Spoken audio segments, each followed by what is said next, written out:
We are eventually going to have this under the stars at some point, but here we are under the roof, but that's okay, we're all dry.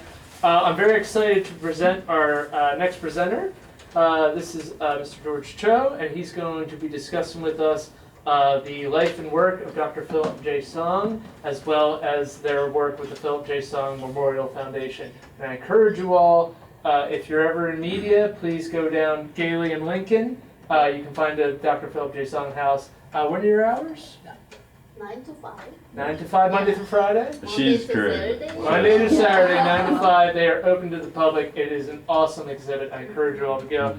Mr. Choe, I'll turn it over to you. Thank All you. right, thank you.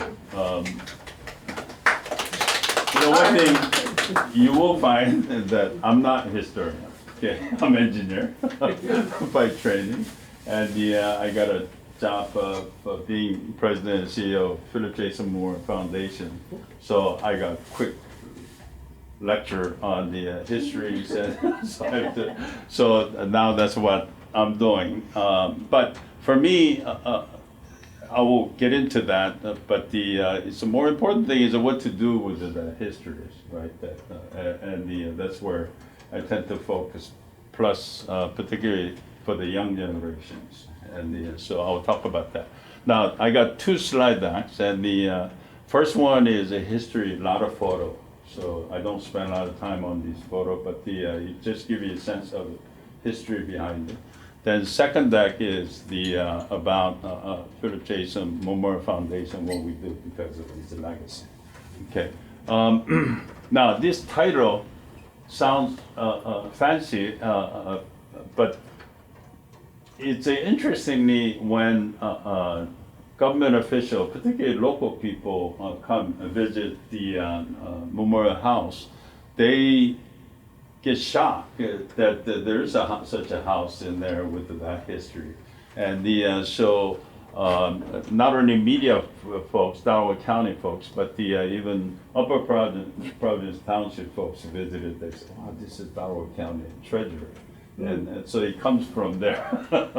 And in terms of America's finest gift, it really is a book, a small manuscript, and this gentleman, he was the secretary to Dr. Jaisohn, and ultimately, he becomes the UN ambassador from Korea, but he was the secretary at that time, and Mr. Chang Lim. So that title, I just copied from it. And what year was that? This was early 1900, about 1920s. Thanks. Then the other thing is, how many of you actually visited the Memorial House before? Okay, so you guys know what's in there. You visited recently, so it's an updated version. Right. And so for benefit of those, rest of you, I will spend a little bit of time there. Some people from Korea complained that why did he change to American name? Because most of the independent activists from Korea, they kept the Korean name. But what they don't know is what's interesting is his Korean name is Choe. That's his Korean name. So Jae-pil. So if you go reverse, anglicized reverse, he kept his name. That's why this Jason is a funny spelling. Because he kept his Korean name, anglicized it in reverse. And he's a very, very intelligent man. You will see it from the history. So in media, obviously we got Memorial House, and this is before we had a reconstruction addition to it. And then when you go to Rotary Park, there's a monument on the side. But because we did not have any historical information, people didn't see a connection between the two.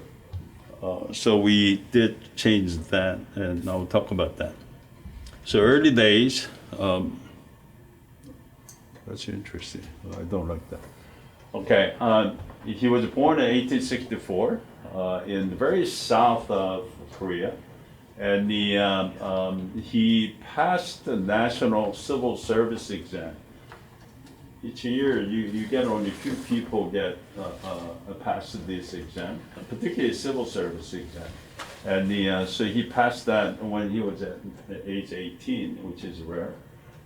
Then because that, so he enters the government. And at the age of 19, King sends him to Japan to learn about Japanese military system. And the idea is to come back to Korea and establish the same thing. And so while he's there, obviously he sees the modern country. And then he comes back and then he gets involved with the reform movement when he was age 20. Yeah. But when he goes to Japan, what is the relationship like between Japan and Korea at that point? Back at that point was good. It wasn't. It's later that the Japan colonized Korea. Right, and China. It's way before that. Right. So but think about it. 20 years old. So when we have a college student visit us, and I say, when he was your age, he was trying to change the country. They think I'm joking, right? But Right. until you go through the history.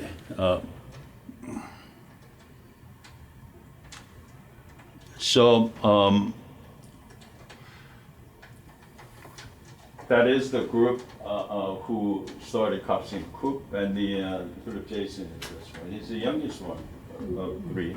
And unfortunately, Kapsin Coop doesn't last too long. And after 3 days, King's mother bring in Chinese military to overturn it.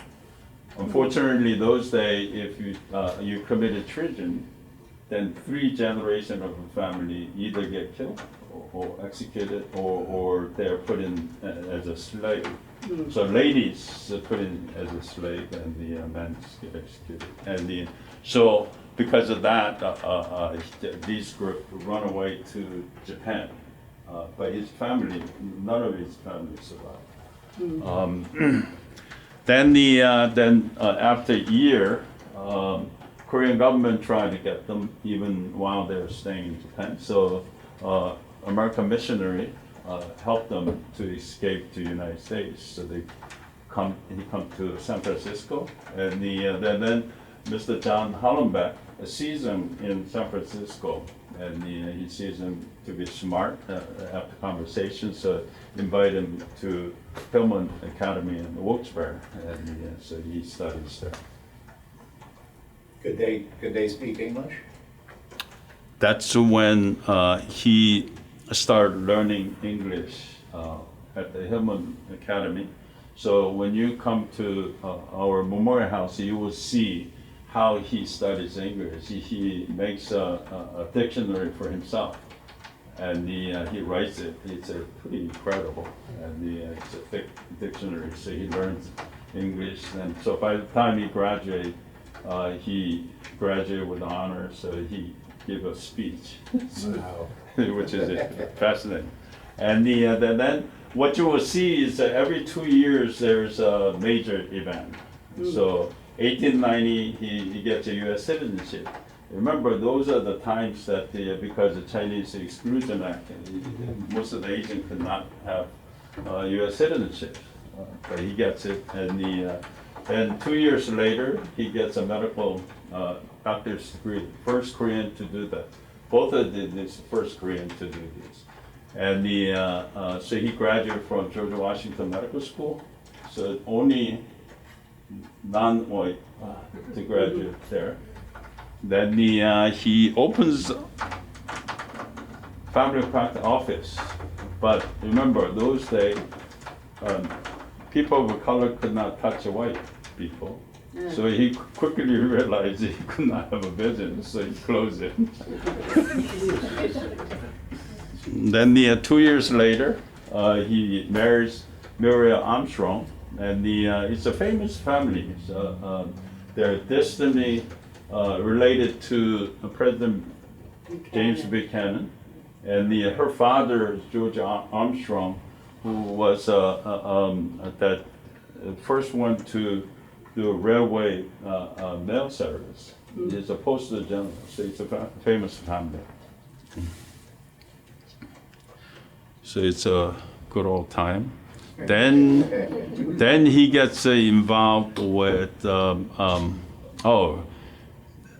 then about 10 years after he came to U.S., Korea becomes a reform government. Then they invite him back as a sort of a hero, and which is interesting, right? Because he goes back and there's no family at all, and but he felt that the reason that coup fell was it was a high class people getting together with a good cause, but they failed to educate the general public. So from then on, he just spends the rest of his life on the advocacy and education of the people. And so first thing he does is, in order to educate general public, up until then, the main written language communication is Chinese. So he felt that in order to educate the general public, it has to be easier language, which is Korean. So he's the first one to publish newspaper in Korean. So he goes back. Anywhere or just in the U.S.? No, this in In Korea. Korea. First one in back. Korea. But what's interesting is not only he published in Korean, but he also published in English together. Wow. For non-Korean people in Korea, right? And so he's also educating foreigners in Korea because they're sort of starting to dominate Korea, which he didn't like. That's why he came up with the title, the independent. Country should be independent. Yeah. Then he start teaching young people, and inside this Pageant Academy, one of his students is Mr. Seungman Rhee, who becomes the first president, which is interesting. Then he erects the Independence Gate on top of Yeonmun, which is a gate that where Korean will come out and bow to Chinese style whenever they visit the Korea. And he didn't like that, so he demolishes that gate and put up the Independence Gate. Then also establishing an Independence Club. This is very interesting at that time because high class and low class could not sit together in the same setting, but he establishes this club, and inside this club, regardless of your class, you can debate and so that's the club. And what's also interesting is an old document when you look at it. The date that he received the U.S. citizenship was June 19. What is it, June 19 now? Juneteenth. Juneteenth. Yeah. So we used to celebrate Korean American Citizenship Day on June 19. Then this became a national holiday, Juneteenth. So it was becoming sensitive. So I was asking my friend in NAACP, okay, when do you celebrate? They say Saturday before June 19. So I said, okay, then we'll do Saturday after June 19. But we were doing that, but then I was asking my friend, a historian, to see, is there any kind of connection? It's a wild thing, I was just joking, but she went on and found the document. Document in 1897 in Korea. It was written in English because the Methodist Press published it. They heard the Dr. Jason's speech, then put an article on it. It basically says that Dr. Jason gave a speech in saying that in U.S. there's a slave system which is legally, morally wrong. It should be abolished. And then he turns around to his friend, who's a high-class folks, we call Yangban, and they also had a slave in their household. And they did the same thing, they trade a paper for these folks. And so he turned around and he said, you have same system. And so after his speech, over 100 slaves were freed. Yeah. It's documented. So I circulated that to all my NAACP friends. They loved it. Now, he comes back to US because Russian sends a false telegram to Dr. Jaisohn, saying that his father-in-law is very ill, so they should come to America. father-in-law, yeah. So they come because he's doing all these independent activities that it was giving them a lot of stress. Yeah. And when he came, he found out that that's not the case, and so he couldn't go back. That's a long trip to take for a. Yeah, I know. Then after he come back and he does get into business, and so he end up having a big print shop, print company with 70 plus employees, and which is quite successful. And then he find out that in Korea there's a March 1st independent movement. In that time, Japan took over Korea in 1905 and officially in 1910. Then this was one of the first peaceful demonstration in the country, in the global actually, and because 1918 Woodrow Wilson indicated this that self-government, self-determinations, right? With that, and some people studying in Japan, they start planning these movements, and then March 1st. So March 1st is a huge holiday in Korea.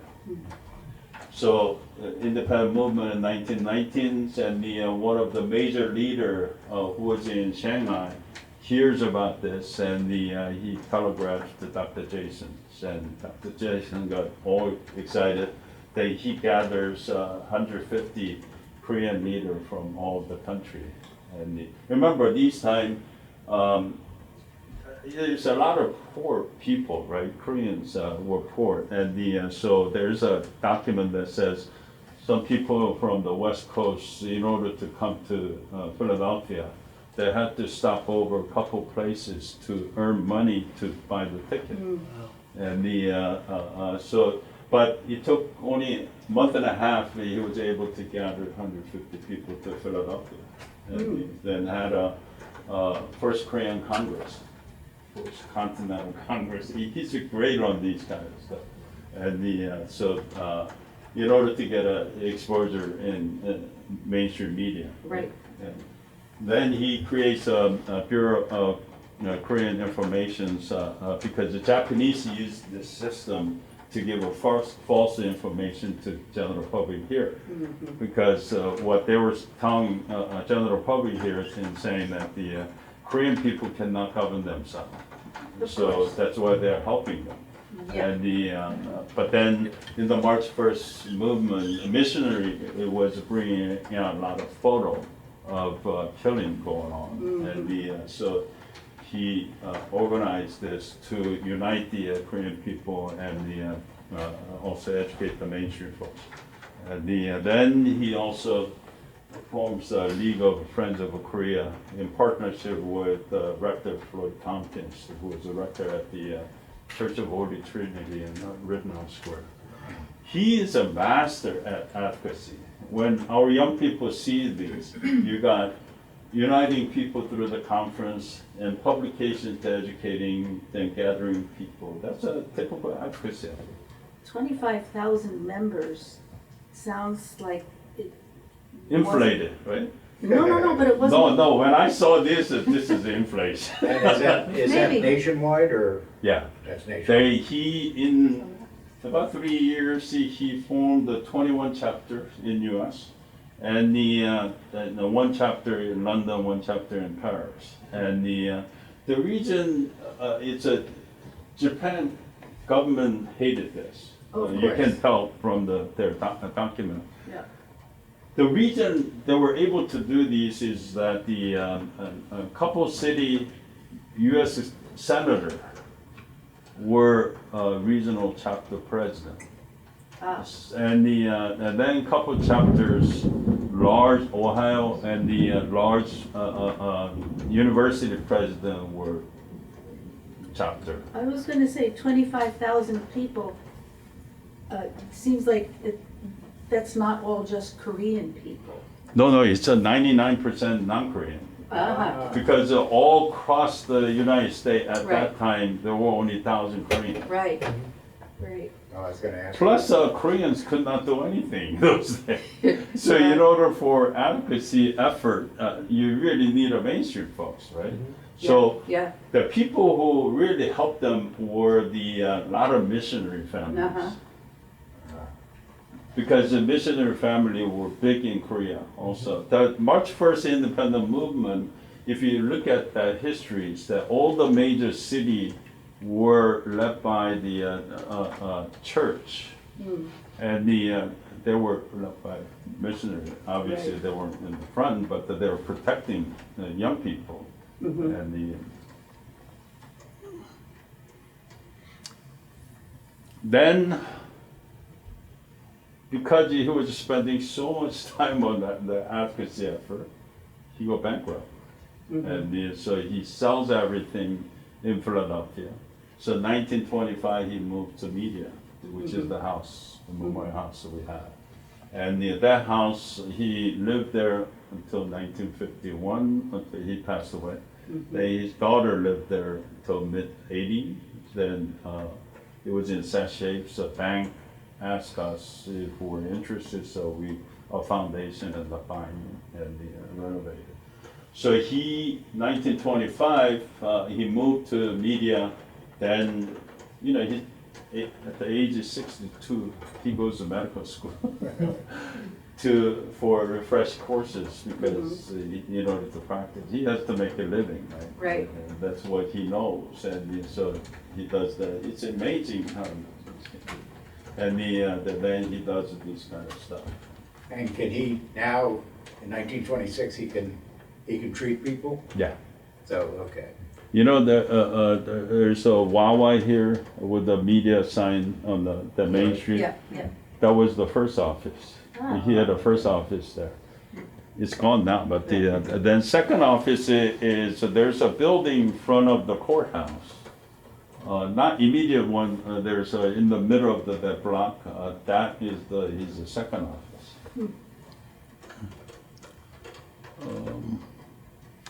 Then he volunteers during the war and all, and this is the reason why we were able to put the monument in the Rotary Park, because of the service. Then he makes a second return because U.S. military government is setting in after independence, national liberation. So U.S. government goes in, and Russian Soviet Union then goes to North Korea, and United States go to South Korea and set up the military government. So General Hodge asked him to be chief advisor, so he goes back. And but they were trying to set up a new government, and couple thousand people asked him to be the first president.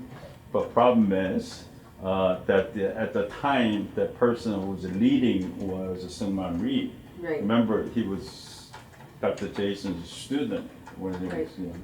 And so he felt very uncomfortable, and then he decided to leave the country. And but what's interesting is that one of the persons who, as a young man, was again pushing Dr. Jaisohn to be president is President Kim Dae-jung. Kim Dae-jung came to Philadelphia in 1999 to receive a Liberty Medal. And when he came, he visited. This is the Kim Dae-jung and his wife. He visited the Memorial House. This is the only place he visited before he went back to Korea. And then he saw this, and obviously he was moved, right? Because that's his document. And but look at this man. Is that Weldon?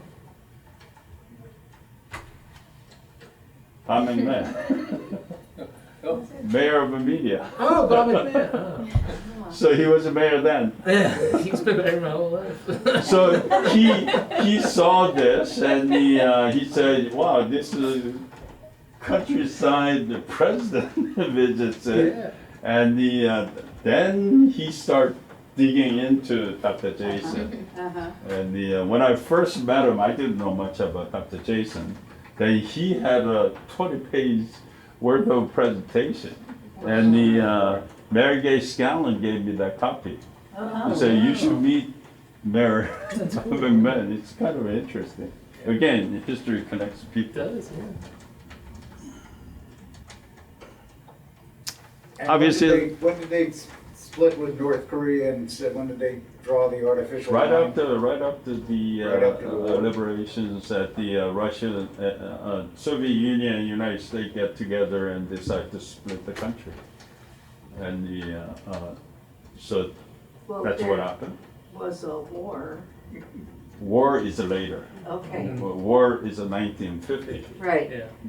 yeah. and so the first student group and sent to abroad, and it became a first reformist, and then you got a lot of these first interracial marriages for Korean, and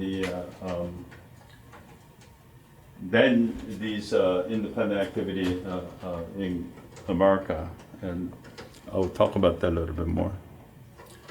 So, with these history, I took over this position in 2018, and Korea was getting prepared to celebrate the March 1st independent movement, because it's a big holiday in Korea. So now it's a centennial, right? So all of a sudden, when I took over these positions, I started to get a call from Korean national media for an interview. So I said, I don't know anything. So I was telling them to interview our board member because they know the history. They said, oh, no. They got to interview president. I said, so it's a kind of a crash course.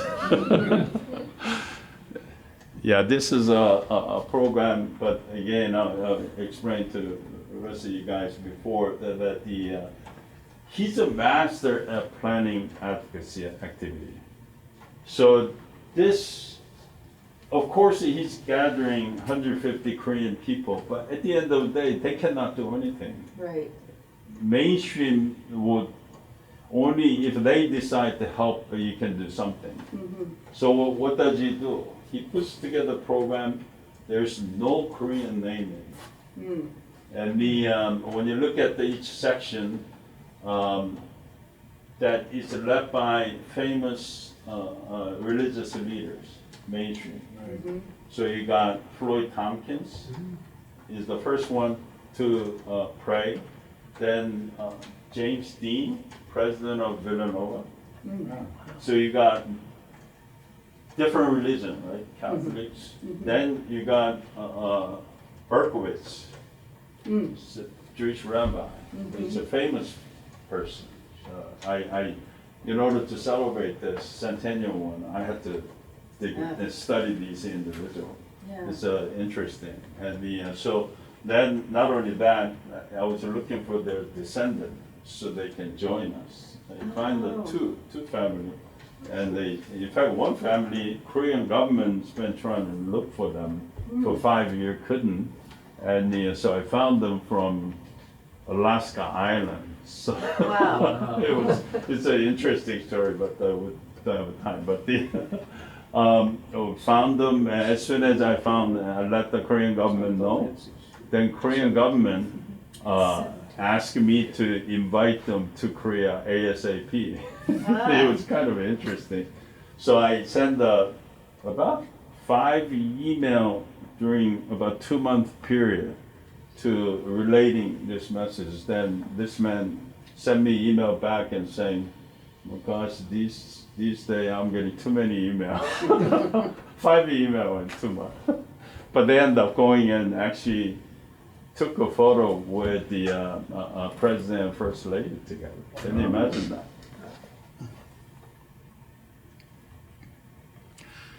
This is the place where they had a First Korean Congress. It's currently called Plays and Players Theater in Rittenhouse Square. Back then it was called Little Theater. So we put the plate to marker, historical marker. Yeah, that's 100 years ago. And when we were planning, our young people were saying, okay, we need to come up with a rain day. So I say, good grief, you didn't see the photo. We are marching. Yeah, he's just sitting. This is Independence Hall. He's just sitting on the chair that he shouldn't be sitting. I guess back then they were okay. No, back then they just let you wander wherever you wanted in there. This is the location where he had a print shop, and they said he started publishing Korea Review for the cause of independence. Then this is the gentleman he's partnered with, and this is the church in the corner of Rittenhouse Square. Now it's beautiful. It's a beautiful church. So he was very famous, and so when we were planning, we went to this church, met with the rector, we talked about him. He said, well, we didn't know he was involved in anything to do with the Korea. And then we were looking at the photo, big photo on the wall. I said, whoa, that must be him. He said, they didn't know. It turned out that was him. So actually, we invited the descendants, and they never visited the church. And they said, yeah, see, you can see legal friends of Korea. There's no Korean, except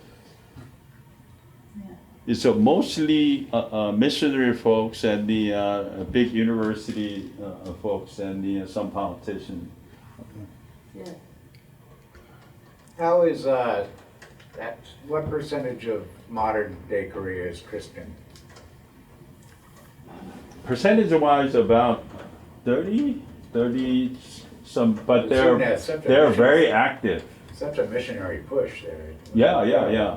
And then Buddhism is also about 30%, but they're not active. So you don't know who's practicing Buddhism. And there are about small percentage Catholic who are also very active. So what we did was we went through the same 3 days celebration, and so first day opening we went back to the theater, and then second day, remember the 150 people marched back then, and we had 1,500 people marching. A lot of young people joining, and then in the evening we went back to Church of Holy Trinity for a big event. Now, 150 people, more Korean people then? Mostly Koreans, yes. Yes. And also religious leaders and press people. Right. So, these are Korean students and people who... No, it's some of them are really famous leaders, like Sungman Rhee was there, and many folks there who were a leader and studying in the U.S. Right. or who were organizing the military base in Nevada, and so you had those independent activists, and also. What's interesting about Dr. Jaisohn is not only he's an independent activist. You know, in Korea they call he is the father of a democracy, and also freedom, independence, obviously, then grandmaster of advocacy. But he was also big on equality and justice. So particularly for women. And so what you see is the first Korean Congress. First day in the morning, he puts a main speaker as a female college student. Then he told attendants that just watch this lady, that she's going to become the leader for the cause of a woman's issue in Korea. In fact, later on she does that. And she's a pretty big one. And then also the first Korean lady who came to U.S. to get a bachelor degree in U.S. The reason she came to U.S. was because of his writing. And so he come, then she becomes the mentor of the very, very famous independent activist lady. And it's a lot of connection in history. This is the exact place they had the First Korean Congress.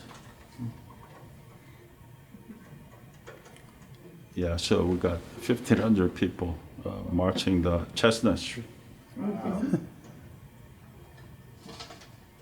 So a lot of young people, they see these photos and see where they are. So they find it. That's my daughter, and that's staff's daughter. For them, a lot of young people who didn't, our young people, when they think of Korean American or Asian American history, they don't consider that to be their history. They didn't. Because school doesn't teach them. To them, anything school teaches is their history. And until they learn about this history as a part of a centennial celebration, then they come to Memorial House and look at the history. Then all of a sudden they realize, wow, this is our history. Yeah. And it's fascinating. Yeah, this is the Church of the Holy Trinity. These are the family of Floyd Tompkins. So this is the medal, the President's Medal presented to their ancestor, Philip Tompkins, and this is she is the doctor. She ministered to Eskimo in Alaska. Oh. And he does the fishing. And their son is also very interesting. This man, he was going to Yale in his junior year. All of a sudden, he decided to run for state house. So he get elected. So I call him he's a college dropout. Pennsylvania State House? No, Alaska. Alaska State Yeah, House. yeah. And so I told him that he should get involved with the Korean issue. So, because this is the first time he learning about his ancestors' histories. Right. And So Floyd Tompkins, he wasn't a priest, he was an evangelist? Or Floyd Tompkins was a priest, Minister. Minister, okay, like because minister. I couldn't figure out the children, Yeah. and then also that he was at a Catholic church. Yeah. No, he was a minister, evangelical. So, in order to educate our young generations, felt that we need to upgrade our memorial, both the house and the house had so much historical information. So when people see the first room, they got enough, so they didn't want to go. So we needed to be more young generations and general public friendly. Right. And Korean government gave us $600,000. Then we did a couple $100,000 fundraising to upgrade the Memorial House. Then later on, we spent about $150,000 to upgrade the monument area. So there was an opening. So we had an extension. Right. Because we didn't have any space for a larger group. So at least here we can have about 30, 35 people sitting to educate. Then we put some historical stuff so the kids can take a photo or the general public can take a photo in different places. So we created a photo zone. yeah, this is the general public, so we create a picnic place and then we put a couple historical markers so that they can connect with the Memorial House. So that's it, kind of a history side of it. So like I said, to me, important thing is, what do you do with it, right? And I feel like when you study these history, 100 years ago, Korea was so poor. Well, not only poor, it didn't have a country at the time. And and also Korean American or Koreans in the United States were so weak, couldn't do anything. So they got support from mainstream to do Korean independent activities. 100 years later, and we're celebrating, our organization is celebrating 50th anniversary of this year. Now, both Korea and Korean American community is reasonably well, and then so it should be opposite. We should be serving the people here and the community. So to me, that our foundation's mission should be that, and so. But what was interesting was this museum was gone. American Bible Society established the Faith and Liberty Discovery Center Museum in the Independence Mall. Have you? You haven't gone there? Yeah, I heard about it. They spent $65 million to open this up. It lasted only 2 years. Yeah. For me, it was a great place because you got Philip Jaisohn, Martin Luther King. There's a Chavez and and also Abraham Lincoln and the Billy Grahams. So this is a great place for me to take the young people and the educate and have a good discussion about diversity, right? And leadership. And so we did that, and then they called 22 folks as the Liberty's change makers. And so to me, it's a great terms, and that's what we should be. And so they closed it. So we're going to take this, hopefully, few of them, and we're going to put it into the new building. So what we do, we have a medical center, home health care, home care. We are, actually my job is running this business, not history, that's why it's a perfect for me. But and the senior community center, then we got navigation, because our senior cannot read English, so they tend to stack it up materials and they bring it to our office, and our staff helps them with that. And the mental health counseling, health insurance, CSET is a federal program to train employment training for senior. Okay. Then advocacy. So we got 2 medical centers, Philadelphia, Lansdale, and we started senior center because during the pandemics, that one lady committed suicide in low-income housing. And so I felt like we need to have a longer presence there. So we opened up the senior center, and then with Montgomery County grant, ARPA grant, we just bought a buildings, and so we need to renovate. We got about 45 office staff and about 100 home care aide, and so our operating budget. When I took over in 2018, it was 3 million. Now it's about 7.5 million.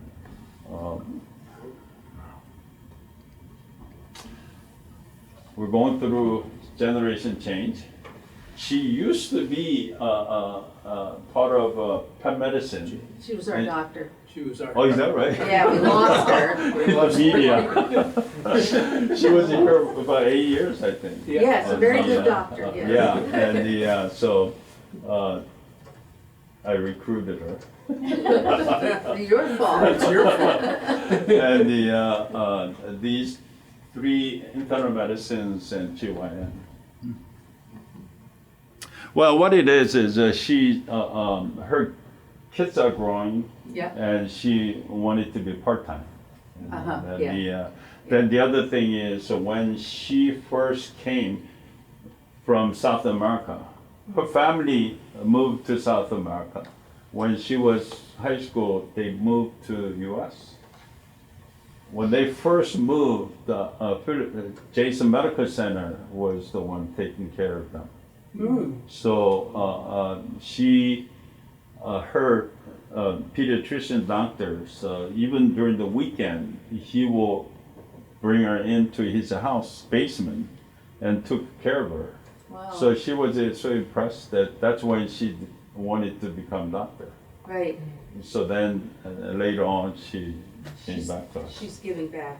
This is the senior center, and now we're trying to do more intergenerational learning because senior can teach a youngster Korean, and the youngster can teach them technology and stuff.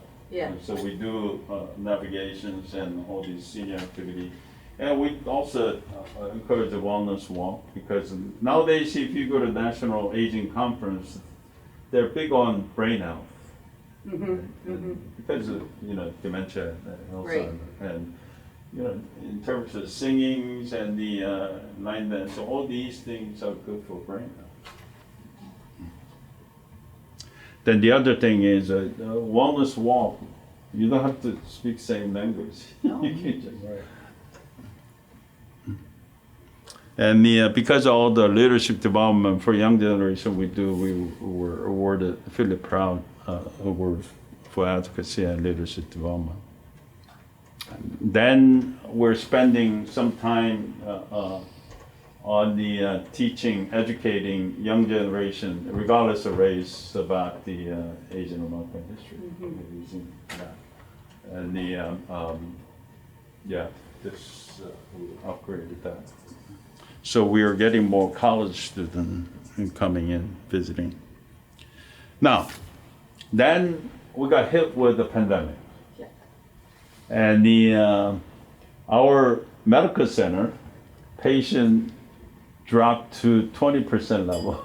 Wow. And so what do? And then we said, okay, since we can't just sit around, and then we start finding out that like a Philadelphia sanitation workforce, a lot of people are dying because they're touching COVID contaminated material.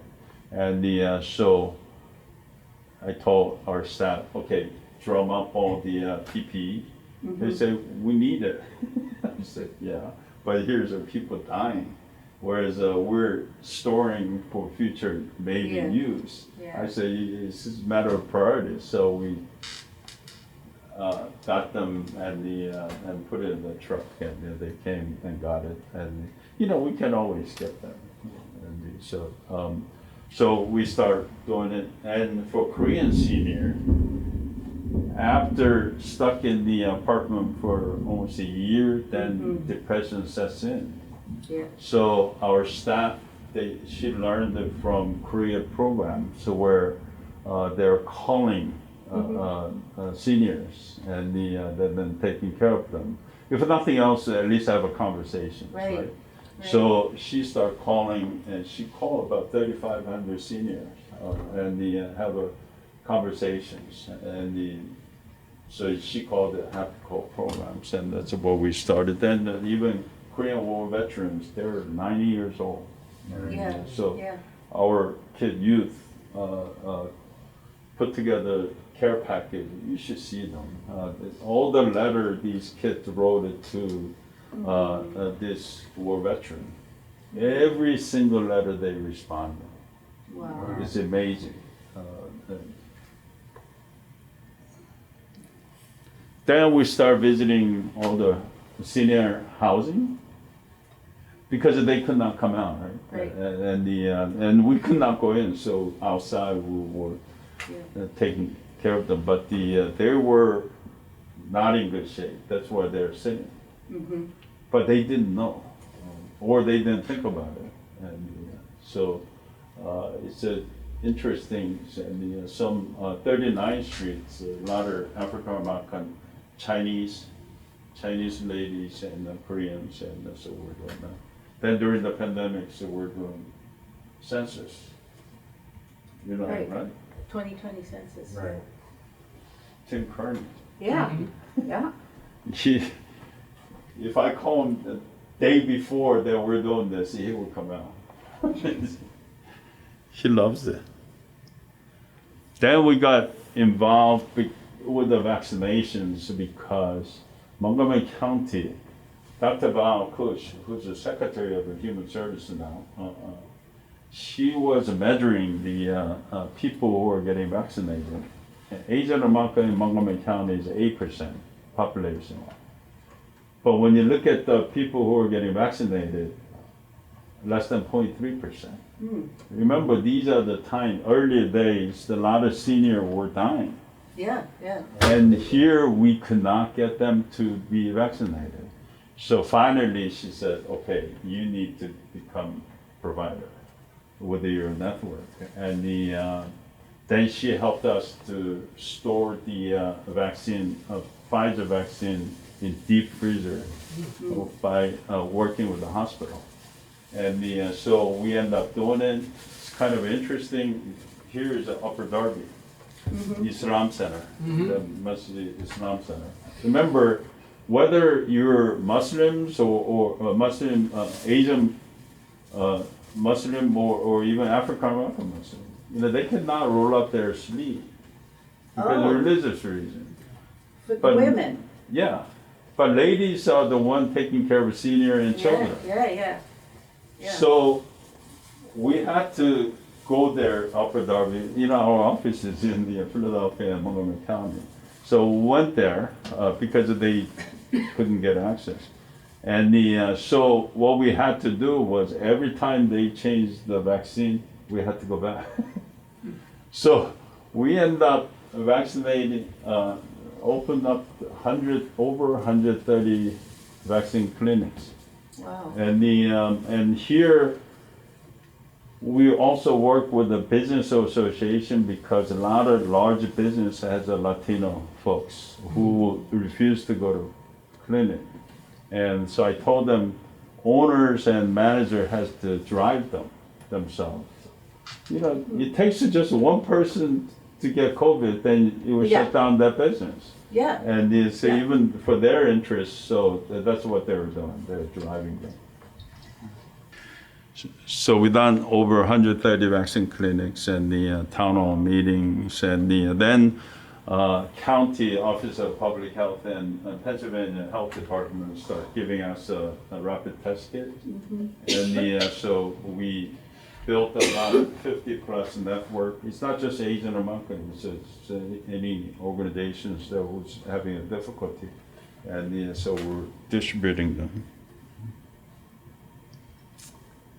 Then we get involved with the Asian American Coalition Community Development because even in Montgomery County, AAPI community don't get involved with the mainstream activities. And so we need to help them. And so we formed a coalition of 8 ethnic community. And so Montgomery County funded us $250,000 to do community needs assessment. And it's a 2-year project, so we just completed, and our consultants are in the process of writing a report. Then we encourage them to participate in the ARPA granting, because in Montgomery County, Delaware County, other county hadn't done that, but the Montgomery County ARPA, $350 million was a designated fund, but $161 million was undesignated. Think about it. Every county has that. But Montgomery County is the only one that they decide to distribute $161 million to community. So about 500 proposal went in. Every proposal were evaluated by 5 people, rubric scores, and we came in at top 5 out of the 500. So we got 5 million, and then needs assessment. Not surprising to have these kind of needs, but at least now we have a data, right? Yeah. So we bought this building. I didn't realize it's going to be $10 million project, but the idea is it has a one-stop shop for health and human services, and particularly for Asian senior who doesn't speak English and doesn't have much of a transportation options. So I'm hoping to have a key preventive care services here so that they don't have to drive around to get that service, right? And that's the idea. Then there are a couple of spaces during the evening or weekend. You could have a community event, so community can use it to have an event. Where is the building? This is in the Upper Granite Township. It's Atlanta. Okay. It's around this building. There are multiple townships around there. Asian community in those multiple townships is anywhere between 10% to 25%. So it's a great location. Yeah, I'm almost done. And so now we're spending more time trying to develop our community partners, because some of them just don't know how to manage the money and stuff. And so I'm telling them, look, if you cannot manage 5,000, you're not going to get a bigger grant. Right. So we're giving them micro grants and trying to help them, and that's what we're doing. And we also submit the grant from state for computers. So we help with some churches, and some African American church does this senior training. So we share with them, and this is a federal program. And so again, we're trying to do even senior program stuff. This is the last. I'm also working with Senator Art Haywood, who's an African American, and his district is part of Montgomery County and the Northeast Philadelphia. Esperanza is a large Latino school system.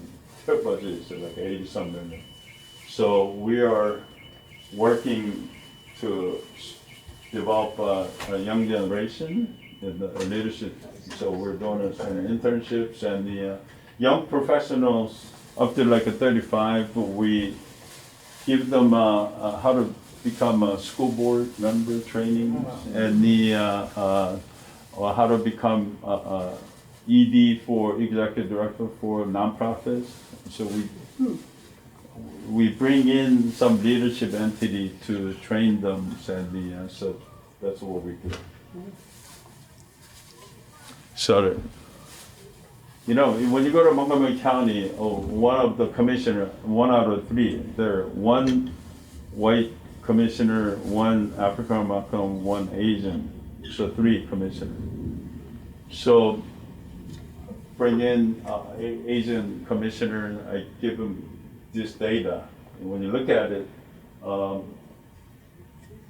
it's look at the Asian American, 8% population, but county has only 1.3% Asian American. It's not because they're not applying for it. So I'm sharing these kind of data for better representations and all that. So that, again, using these kind of data to educate our young people. Good luck with that. Yeah. I know. That's it. And the point is that now we are in a position to help the other folks as mainstream helped the Korean community in the history 100 years ago. So to me, this is what we got to do. And and our young people are buy into these kind of stuff. So they see that not only history, but the advocacy that they need to get involved. And then, so we're using history to teach them about that. How much have they just splintered off and joined like the American mainstream? Majority of them, that's Yeah. what they do. Because that's where they feel comfortable, right? Yeah. Like my kids, they feel comfortable. But interesting enough, when you teach them the history and they learn this, all of a sudden when they go to college, they want to learn about Koreans and even history. My oldest one will dig up some history in the America. She will keep on sending it to me. She never done that in high school. She said she didn't want to hear anything. Korean. But in the college, all of a sudden they become more mature and start thinking about their heritage. And so after she graduated from NYU, she stayed on Manhattan. Then she does a fundraising for Chinatown and the kind of stuff. And so then she would tell me that we used to do a lot of historical stuff. How come you're not doing that anymore? I said, you should come back and do this yourself. I'll help you. Now, let me introduce again. She's a curator of a memorial house. She's there all the time. So if you want to look at it and then make an arrangement. Good. That's true. I'm gonna turn on the lights real quick. Everyone Yeah, close yeah. your eyes.